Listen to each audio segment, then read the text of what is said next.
ప్రేక్షకులకు స్వాగతం. ముందుగా వార్తల్లోని ముఖ్యాంశాలు. తిరుపతి నగరంలో ప్రశాంతంగా ఎంసెట్ 2014 పరీక్ష. ఇంజనీరింగ్ విభాగంలో 699, మెడిసిన్ విభాగంలో 307 మంది గైర్హాజరు. టీటీడీ చైర్మన్ గా అవకాశం కల్పిస్తే భక్తి భావం పెంపొందిస్తా, యాత్రికులకు మెరుగైన సేవలు అందిస్తా. శ్రీవారి దర్శనానంతరం మీడియాతో చదలవాడ వెల్లడి. దేశ అంతర్గత భద్రత, సరిహద్దు వివాదాల్లో రాజీ పడే ప్రసక్తే లేదు. తీవ్రవాదం, మావోయిస్టు సమస్యలను పూర్తిగా అణచివేస్తాం.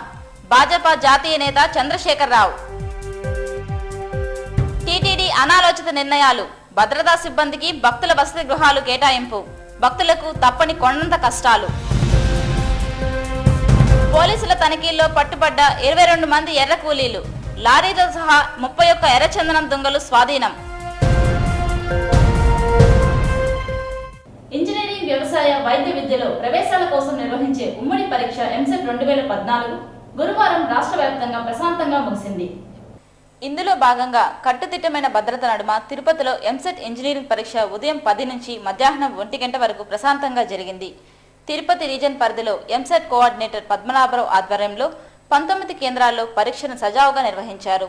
తిరుపతి పరీక్షా కేంద్రాల పరిధిలో 13,291 మంది ఎంసెట్ ఇంజనీరింగ్ విభాగం దరఖాస్తు చేసుకోగా ఉదయం జరిగిన పరీక్షలో 12,592 మంది మాత్రమే హాజరయ్యారు.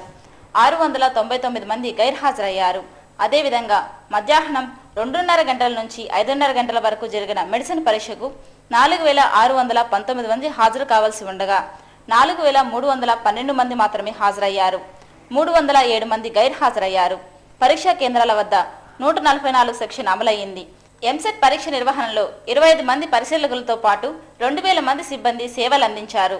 సార్వత్రిక ఎన్నికల్లో టీడీపీ ఎమ్మెల్యే అభ్యర్థి ఎం వెంకటరమణ విజయానికి కృషి చేసిన బ్రాహ్మణ కులస్తులు ఓటర్లకు బ్రాహ్మణ సేవా కేంద్రం కృతజ్ఞతలు తెలియజేసింది. తిరుపతి ప్రెస్ క్లబ్ లో గురువారం ఏర్పాటు చేసిన మీడియా సమావేశంలో బ్రాహ్మణ సేవా కేంద్రం నాయకులు చిత్రపు హనుమంతరావు మాట్లాడారు. టీడీపీ నియోజకవర్గ ఇన్ఛార్జ్ చదలవాడ కృష్ణమూర్తి నాయకత్వంలో ప్రజలు టీడీపీకి పట్టం కట్టారని, ఫలితంగా టీడీపీ అభ్యర్థి అఖండ విజయం సాధించడం జరిగిందని ఆయన తెలిపారు. బ్రాహ్మణ కులస్తులకు చిరు సహకారం అందజేయాలనే భాగంగా సుధామం అనే బ్రాహ్మణ సేవా కేంద్రాన్ని ఏర్పాటు చేసి సేవలు అందించనున్నట్లు ఆయన వెల్లడించారు. పార్టీలకు అతీతంగా తిరుపతి రూరల్, అర్బన్ పరిధిలోని బ్రాహ్మణ బంధుమిత్రులందరూ ఈ అవకాశాన్ని సద్వినియోగం చేసుకోవాలని కోరారు. ఈ విలేకరుల సమావేశంలో మధుబాబు, సత్యనారాయణ శర్మ, రమణారావు, వేణుగోపాల్, సుబ్రహ్మణ్యం తదితరులు పాల్గొన్నారు. సుధామము అనేటువంటి ఒక సకల కార్యక్రమాల్లో వీరందరికీ కూడా ప్రభుత్వం పరంగా వచ్చేటువంటి వివిధ రకాలైనటువంటి వర్గాలకు తిరుపతిలో ఉన్న స్మార్త, వైష్ణవ, మధ్వ, వైఖానస తదితర అన్ని శాఖల వారి సమస్యల పరిష్కారానికి మా వంతు సహాయ సహకారాలు అందించాలనే ఉద్దేశంతో ఈ సుధామం అనేటువంటి బ్రాహ్మణ సేవా కేంద్రాన్ని ఆఫీస్ ఓపెన్ చేసి పోలీసుల తనిఖీల్లో 22 మంది ఎర్ర కూలీలు పట్టుబడ్డారు. వీరి నుంచి లారీతో సహా 31 ఎర్రచందనం దుంగలను స్వాధీనం చేసుకున్నారు.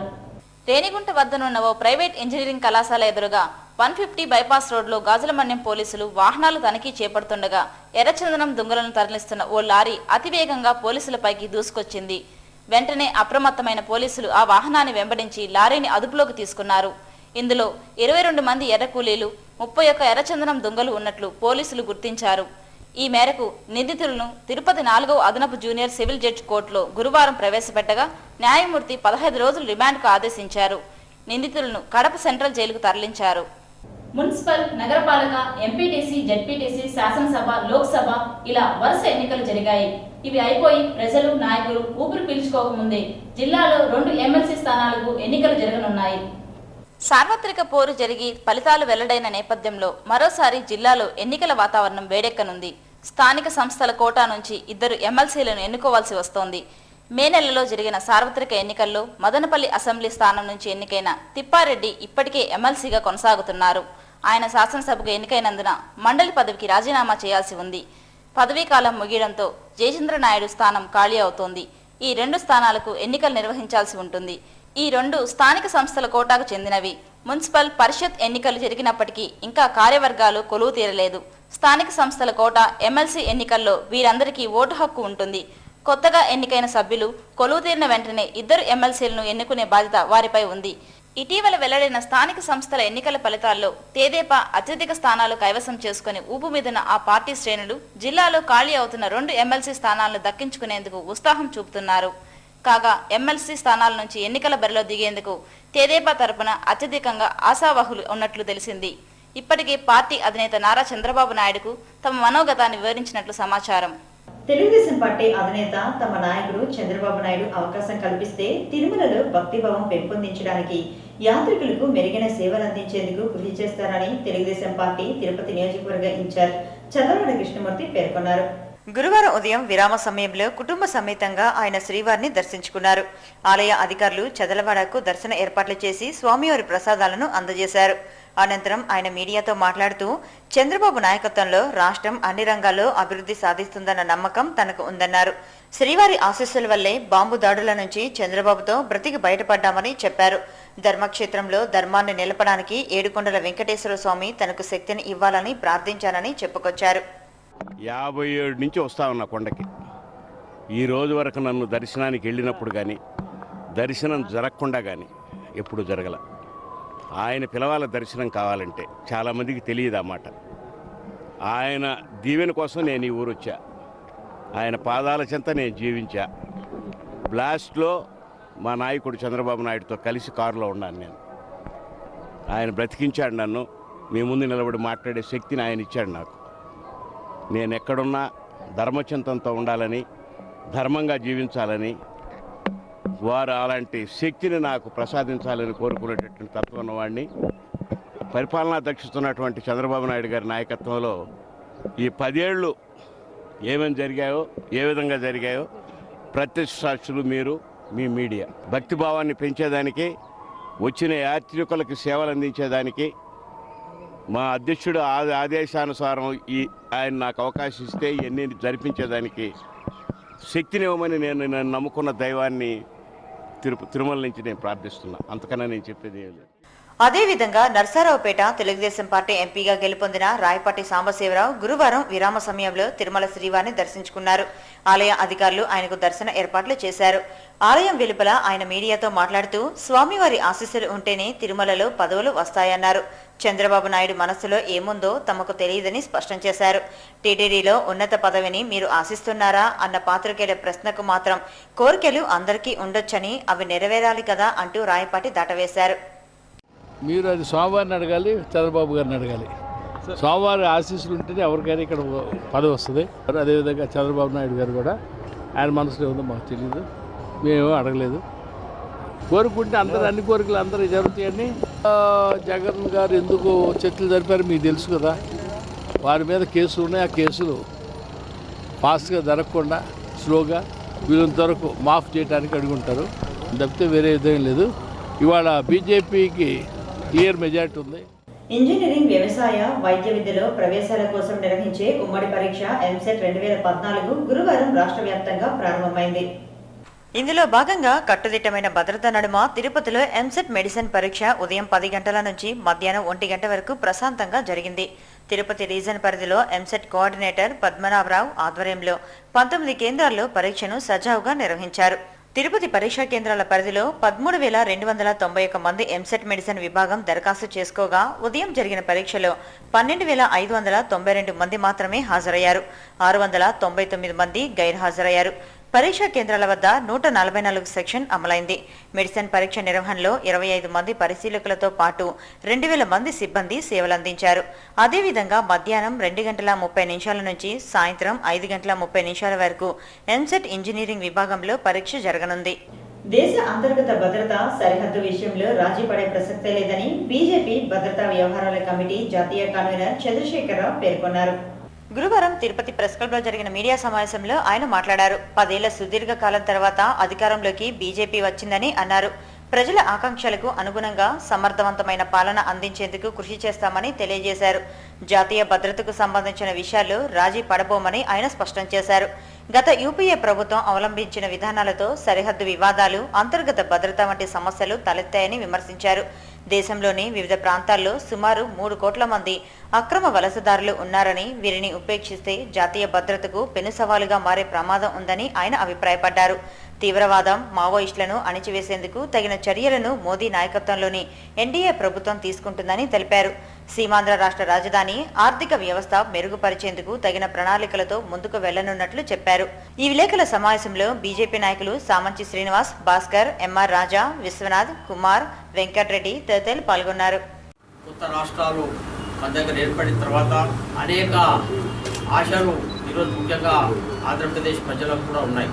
నరేంద్ర మోడీ ప్రభుత్వం మీద అనేకమైనటువంటి ఆశలు ఉండడం కారణంగానే మోడీజీ ఇక్కడ కాంగ్రెస్ ఇతర ప్రభుత్వానికి అవకాశం ఇవ్వండి అని చెప్పి నరేంద్ర మోడీ గారు విస్తృత పర్యటన సీమాంధ్ర ప్రాంతంలో చేసిన తర్వాత సీమాంధ్ర ప్రజలు కూడా అత్యంత ఉత్సాహంతో భారతీయ జనతా పార్టీ, తెలుగుదేశం యొక్క సంయుక్త ప్రభుత్వానికి ఇక్కడ కూడా సీమాంధ్ర ప్రజలు కూడా పెద్ద ఎత్తున ఆశలతో హారతులు పలికారు.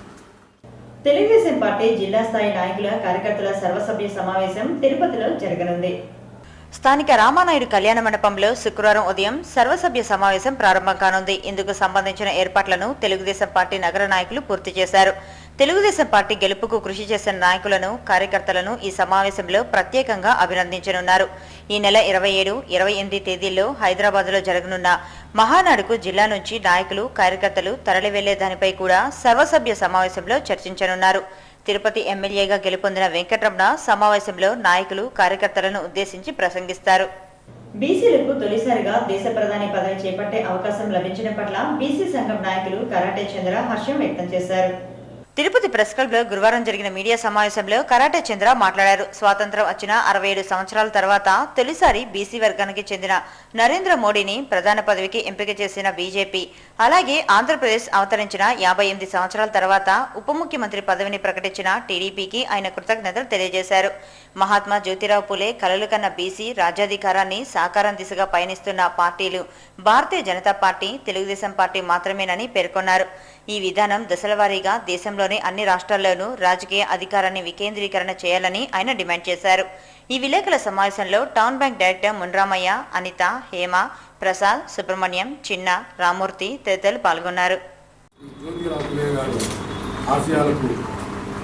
డాక్టర్ అంబేద్కర్ ఆలోచనలకు, బీసీలకు ఈ దేశంలో రాజ్యాధికారం వచ్చినప్పుడే బడుగు బలహీన వర్గాలు నిజమైన స్వాతంత్రం వచ్చింది. అలాగే రాజ్యాధికారం ఇచ్చినటువంటి అఖిల భారతీయ జనతా పార్టీ, అదేవిధంగా ఆంధ్రప్రదేశ్ అవతరించిన 58 సంవత్సరాల తర్వాత ముఖ్యమంత్రి బీసీలకు ఇవ్వడం జరిగింది. పూలే గారు రాజ్యాధికారాన్ని పనిచేస్తున్న కేంద్రం బీజేపీ పార్టీకి, రాష్ట్రంలో తెలుగుదేశం పార్టీకి, ఈ రాష్ట్రంలో బీసీలందరూ సమైక్యంగా ఉండాలని సంపూర్ణ మద్దతుని ప్రకటిస్తూ దళితుల సమస్యల పరిష్కారానికి అలుపెరగని పోరాటం చేస్తామని ఎస్సీ, ఎస్టీ సంఘాల జేఏసీ నాయకులు పేర్కొన్నారు.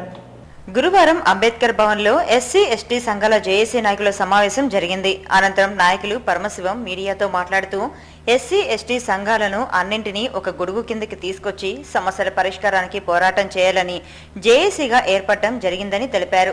దళిత సంఘాలు ఐక్యంగా ఉన్నప్పుడే హక్కుల పరిరక్షణ సాధ్యమవుతుందని చెప్పారు. గ్రామీణ ప్రాంతాల్లో దళితులపై దాడులు పెరిగిపోతున్నాయని, వాటిని అరికట్టడంలో అధికార యంత్రాంగం విఫలమవుతోందని చెప్పారు. దళితుల హక్కుల పరిరక్షణకు రాష్ట్ర వ్యాప్తంగా జేఏసీ సమావేశాలు నిర్వహించనుందని పరమశివం వెల్లడించారు. ఈ సమావేశంలో ప్రభుత్వ, ప్రైవేట్ శాఖల దళిత సంఘాల నాయకులు పాల్గొన్నారు.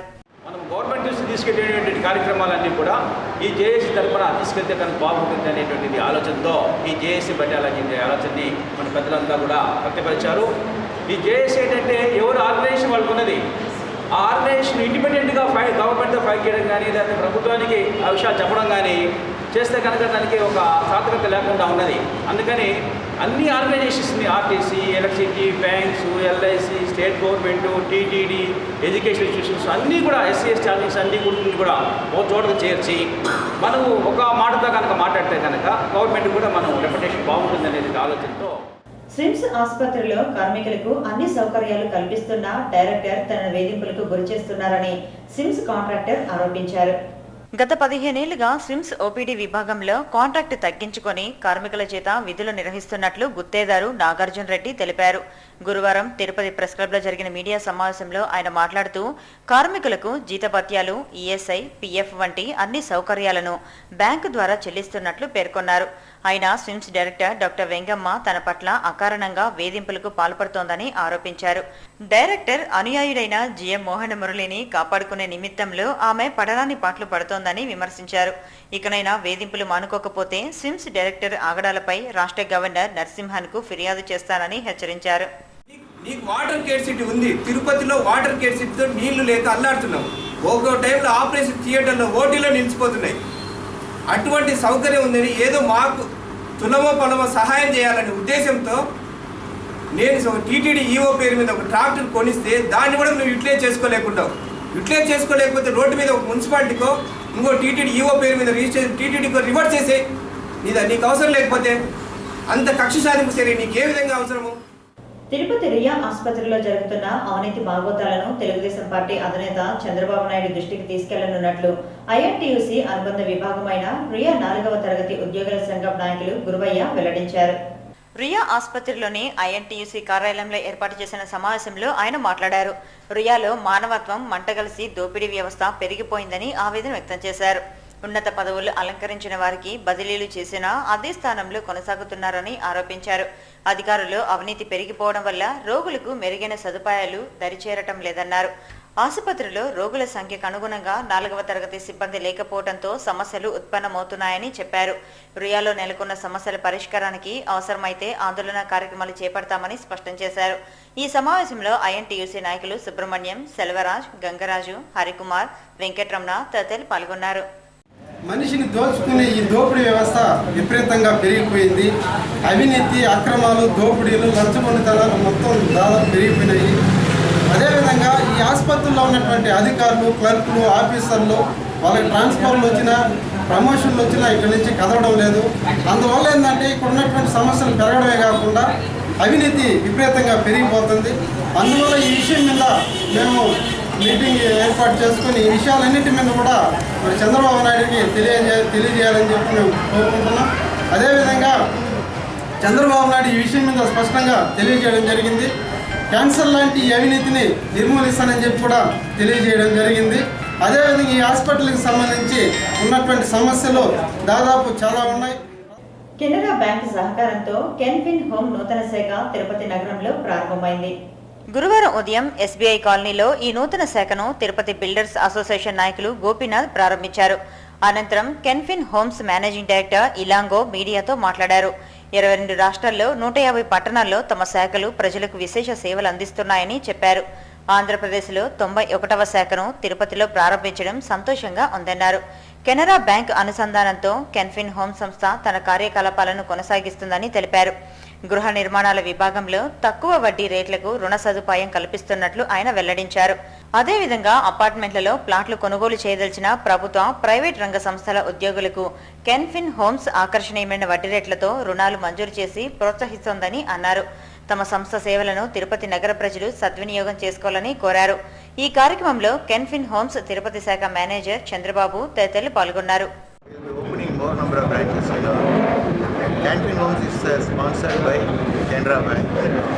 It's giving only loans to housing loan and mortgage loans to all people. The rate of interest is 10 starts from 9.35.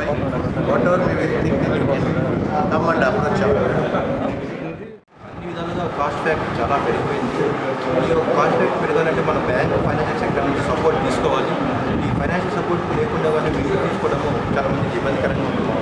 కాబట్టి ఈ బ్యాంక్ సెక్టర్లో మీరు కూడా మీరు మన కస్టమర్ సేవలు మీకు అందిస్తున్నారు కాబట్టి ఈ సేవలను వినియోగించుకుంటారని ఆశిస్తారు. టీటీడీ అధికారుల తొందరపాటు నిర్ణయాలు భక్తులకు కొండంత కష్టాలు తెచ్చిపెట్టాయి. యాత్రికులకు మెరుగైన సదుపాయాలు కల్పించాల్సిన అధికారులు నిర్లక్ష్యంగా వ్యవహరిస్తున్నారు. భక్తులకు కేటాయించాల్సిన యాత్రీ సదన్లను భద్రతా సిబ్బందికి కేటాయించడంతో భక్తుల నుంచి తీవ్ర అసంతృప్తి వ్యక్తమవుతోంది. తిరుమలలో భక్తుల సంఖ్యకు అనుగుణంగా వసతి సముదాయాలున్నా వాటిని ఇతరత్రా కార్యక్రమాలకు టీటీడీ వినియోగించడం వల్ల సామాన్య భక్తుల అవస్థలు వర్ణనాతీతంగా మారాయి. ఏడుకొండలవాడ వెంకట్రమణ, ఆపద మొక్కులవాడ, అనాథ రక్షక, గోవింద గోవింద అంటూ శ్రీవారి భక్తులు సుదూర ప్రాంతాల నుంచి కష్టాలను ఓర్చి తిరుమలకు చేరుకుంటారు. అయితే అక్కడ సామాన్య భక్తులకు వసతి సదుపాయాల కల్పనలో మాత్రం అధికారులు విఫలం చెందారని చెప్పక తప్పదు. నిత్యం శ్రీవారిని 40,000 నుంచి 60,000 మంది భక్తులు దర్శించుకుంటారు. అదే వారాంతంలో భక్తుల రద్దీ అధికంగా ఉంటుంది. ఆ ఒక్కరోజే 80,000 మందికి పైగా యాత్రికులు తిరుమలకు చేరుకుంటారు.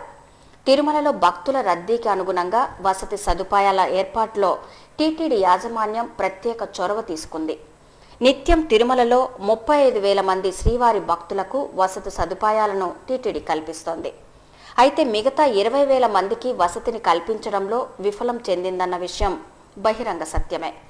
1998లో అప్పటి ఈవో వినాయక్ చొరవ తీసుకుని తిరుమలలో తలనీలాలు, లాకర్లు, స్నానపు గదులు, మరుగుదొడ్లు వంటి సౌకర్యాలతో కూడిన యాత్రికుల కాంప్లెక్స్లను యుద్ధ ప్రాతిపదికన నిర్మించారు. దీంతో యాత్రికులకు అన్ని వసతులు ఒకే చోట లభిస్తుండటంతో పాటు యాత్రికులకు మెరుగైన సేవలు అందించారు. బస్టాండ్ సమీపంలో PAC 1, నడకదారి సమీపంలో మాధవ నిలయం 2, ఔటర్ రింగ్ రోడ్ సమీపంలో PAC 3, ఆలయానికి సమీపంలో గతంలో ఉన్న అన్నదాన సముదాయాన్ని PAC 4గా మార్చారు. దీంతో సుదూర ప్రాంతాల నుంచి తిరుమలకు వచ్చిన భక్తులు ఎక్కువ మంది అన్ని సదుపాయాలు ఉన్న యాత్రికుల కాంప్లెక్స్లను ఆశ్రయిస్తారు. భక్తులకు వసతి సదుపాయాలు కల్పించిన PACలను క్రమంగా భక్తుల సేవలకు దూరం చేస్తూ వస్తున్నారు టీటీడీ ఉన్నతాధికారులు. లగేజ్ కౌంటర్ అనేది అక్కడ దేవస్థానం దగ్గర పెట్టారు. సో మార్నింగ్ నుంచి ఇప్పటిదాకా మేము మళ్ళీ PAC 4 దగ్గర లగేజ్ కౌంటర్ అనేది డెలివరీ ఇక్కడ అనేది ఉంది. యాక్చువల్గా ఇక్కడికి రావడానికి మాకు సరైన దారి అనేది ఏమీ లేదు. దేవస్థానం వారు దీనికి సంబంధించి ఏదైనా లగేజ్ సెంటర్లకి దారి అని అలాంటి ఏమైనా బోర్డులు అలాంటివి ఏమైనా పెడితే వచ్చినటువంటి భక్తులకి చాలా ఈజీగా ఉంటుందని నా అభిప్రాయం. అన్ని ఏర్పాట్లు అంటే ఏమీ లేదు. ఈ లగేజ్ కౌంటర్ల విషయం ఒక్కటే కనుక పరిగణలోకి తీసుకుంటే బాగుంటుంది. తిరుమలలో ఎన్నడూ లేని విధంగా ప్రస్తుత టీటీడీ అధికారులు శ్రీవారి సేవకుల పేరుతో PAC 3ను వివిధ ప్రాంతాల్లో పనిచేస్తున్న సిబ్బందికి కేటాయించారు. అంతటితో ఆగక ఆలయానికి సమీపంలో ఉన్న పాత అన్నదాన సముదాయాన్ని సెంట్రలైజ్డ్ కమాండింగ్ సెంటర్ ఏర్పాటుకు ఉన్నతాధికారులు గ్రీన్ సిగ్నల్ ఇచ్చారు. కళ్యాణకట్ట, బ్యాంక్ కాంప్లెక్స్, ఆలయం ముందున్న షెడ్లలో నిత్యం 10,000 మంది యాత్రికులు బస చేస్తారు. వీరందరూ స్నానపానాదులు, ఇతర సౌకర్యాలు పొందాలంటే PAC 4ను ఆశ్రయించాల్సిందే. భక్తులకు సేవలందిస్తున్న సముదాయాన్ని సెంట్రలైజ్డ్ కమాండింగ్ సెంటర్గా రూపొందిస్తే 10,000 మంది భక్తులకు మౌలిక సదుపాయాలను ఎలా కల్పిస్తారో కూడా టీటీడీ అధికారులు వెల్లడించకపోవడం ఆశ్చర్యం కలిగించే విషయం. టీటీడీ అధికారుల తొందరపాటు నిర్ణయాల పట్ల భక్తులలో తీవ్ర అసంతృప్తి వ్యక్తమవుతోంది. படுக்கிறதுக்கு ரூம் கேட்டால் ரூம் இல்லை. நாங்கள் இங்கே எல்லாம் வெளியே வந்து பார்த்துருக்காங்க. அது எப்படி தேவஸ்தானில் எதுவுமே சொல்லலை. நாங்கள் இது மாதிரி இங்கே வெளியே வந்து பார்த்துருக்கோம். நீங்கள் எதுவும் முடிவு பண்ணுறங்க முடிவு பண்ணுங்கள். இங்கே லாக்கர் நிறைய இருக்குது, அது பூட்டிகிட்டு இருக்காங்க. எப்படின்னு தெரில. அதான் க்ளோஸ் ஆகிட்டு இருக்கு. அது எப்படி ஒன்று யாருமே ஒன்றும் சொல்ல மாட்டாங்க. எல்லாம் வெளியே வந்து பார்த்துருக்காங்க. இப்போ சொன்னோன்னா ఓపెన్ பண்ணுறாங்க. யாரும் எதுவுமே சொல்ல மாட்டாங்க. ఇక్కడ లగేజ్ పెట్టిన తర్వాత డైరెక్ట్గా దర్శనం నుంచి వచ్చిన తర్వాత ఇక్కడ క్యూ కౌంటర్ అక్కడికి వెళ్ళాము. మామూలుగా ఇంతకుముందు అయితే అక్కడ తీసుకోమని చెప్పేవాళ్ళు. అక్కడి నుంచి మళ్ళీ అడిగితే ఇక్కడికి పంపించారు. పాత ఇది అన్నదాన సత్రం దగ్గరికి పంపించారు. ఇక్కడ అడిగితే అక్కడ పోమంటారు, ఇక్కడ పోమంటారు. చాలా చుట్టూ తిరుక్కొని లాస్ట్కి ఇక్కడికి వచ్చి తీసుకున్నామండి. ఇక్కడ లాకర్ ఫెసిలిటీ అని చెప్పారు. అందరూ ఏమో బయట కొనుక్కుంటా ఉన్నారు. అసలు ఇదే లేదండి. ఇక్కడికి వచ్చే భక్తులంతా చాలా ఇబ్బందులు పడతా ఉన్నారు. ఒకప్పటి టీటీడీ యాజమాన్యానికి ప్రస్తుతం ఉన్న అధికారులకు ఏ మాత్రం పొంతన లేదని భక్తులు బహిరంగంగా విమర్శిస్తున్నారు. ఒకప్పటి అధికారులు భక్తుల మెరుగైన సేవలపై దృష్టి సారిస్తే ప్రస్తుత అధికారులు ఆలయ భద్రత పేరుతో భక్తులకు సేవలు అందిస్తున్న వసతి సముదాయాలను హోంగార్డులు, సెక్యూరిటీ గార్డులు, టీటీడీ సిబ్బంది కోసం వినియోగించడం దారుణమని యాత్రికులు వాపోతున్నారు. ఇకనైనా PACలను యాత్రికుల వసతులకు మాత్రమే వినియోగించి భద్రతకు ప్రత్యేక భవనాలను ఏర్పాటు చేసుకోవాలని శ్రీవారి భక్తులు టీటీడీ యాజమాన్యానికి సూచిస్తున్నారు. పని ఉండారు ఇక్కడ అంతా లాకర్ ఇచ్చినారంటే లోగా పని ఉంటాం మేము. దానివల్ల లాకర్ లేకుండా ఇప్పుడు చిన్న భక్తులంతా ఇక్కడ వచ్చి నిండా శ్రమ పడుతున్నారు. లాకర్ సెంట్రల్ గవర్నమెంట్ కానీ ఇప్పుడు లాకర్ ఇచ్చినంతే లోగా అంతా పోయి పడి ఉంటారు. అంతా లాకర్ చేసినారు ఇక్కడ. దానివల్ల నేను మాట్లాడతాం ఇంకా తిరుపతి ఎమ్మెల్యేగా గెలుపొందిన డాక్టర్ ఎం వెంకటరమణకు రాయలసీమ ప్రాంతీయ వడ్డెర సంఘం నాయకులు అభినందనలు తెలిపారు. సార్వత్రిక ఎన్నికల్లో తిరుపతి శాసనసభ్యునిగా అఖండ విజయం సాధించిన ఎం వెంకటరమణను వడ్డెర సంఘం నాయకులు కలిసి అభినందనలు తెలియజేశారు. ఎమ్మెల్యేను కలిసిన వారిలో విడగొట్టి రమణ, శ్రీనివాసరావు, శేఖర్, కె బాబు, గంగరాజు, వెంకటాద్రి, సుబ్బరాయలు, గంగాధరం తదితరులు ఉన్నారు. ఇక తిరుమల సమాచారం. తిరుమలలో భక్తుల రద్దీ పెరిగింది. శ్రీవారి ఉచిత దర్శనానికి అన్ని కంపార్ట్మెంట్లలో భక్తులు వేచి ఉన్నారు. వీరికి 24 గంటల దర్శన సమయాన్ని కేటాయించారు. నడక మార్గాన శ్రీవారిని దర్శించుకునే భక్తులు అన్ని కంపార్ట్మెంట్లలో వేచి ఉన్నారు. వీరికి 14 గంటల దర్శన సమయాన్ని కేటాయించారు. కాగా 300 రూపాయల శీఘ్ర దర్శనం టికెట్లను రద్దు చేశారు. ఇప్పుడు bullion market. Tirupati bullion gold jewellery and silver merchants association సమాచారం మేరకు శుక్రవారం లోకల్ బులియన్ మార్కెట్లో బంగారం, వెండి ధరలు ఇలా ఉంటాయి. 24 క్యారెట్ల అపరంజి బంగారం 10 గ్రాముల ధర 27,310 రూపాయలు. 22 క్యారెట్ల నగల బంగారం 1 గ్రామ్ ధర 2,647 రూపాయలు. వెండి 1 కేజీ ధర 41,070 రూపాయలు. రీటైల్ వెండి 1 గ్రామ్ ధర 43 రూపాయల 90 పైసలుగా ఉంటుంది. వార్తలు ముగించే ముందు ముఖ్యాంశాలు మరోసారి. తిరుపతి నగరంలో ప్రశాంతంగా ఎంసెట్ 2014 పరీక్ష. ఇంజనీరింగ్ విభాగంలో 699, మెడిసిన్ విభాగంలో 307 మంది గైర్హాజరు. టీటీడీ చైర్మన్ గా అవకాశం కల్పిస్తే భక్తి భావం పెంపొందిస్తా, యాత్రికులకు మెరుగైన సేవలు అందిస్తా. శ్రీవారి దర్శనానంతరం మీడియాతో చదలవాడ వెల్లడి. దేశ అంతర్గత భద్రత, సరిహద్దు వివాదాల్లో రాజీ పడే ప్రసక్తే లేదు. తీవ్రవాదం, మావోయిస్టు సమస్యలను పూర్తిగా అణచివేస్తాం. భాజపా జాతీయ నేత చంద్రశేఖర్ రావు. టీటీడీ అనాలోచిత నిర్ణయాలు, భద్రతా సిబ్బందికి భక్తుల వసతి గృహాలు కేటాయింపు, భక్తులకు తప్పని కొండంత కష్టాలు. పోలీసుల తనిఖీల్లో పట్టుబడ్డ 22 మంది ఎర్ర కూలీలు, లారీతో సహా 31 ఎర్రచందనం దొంగలు స్వాధీనం. ఈ వార్తలు ఇంతతో సమాప్తం. నమస్కారం.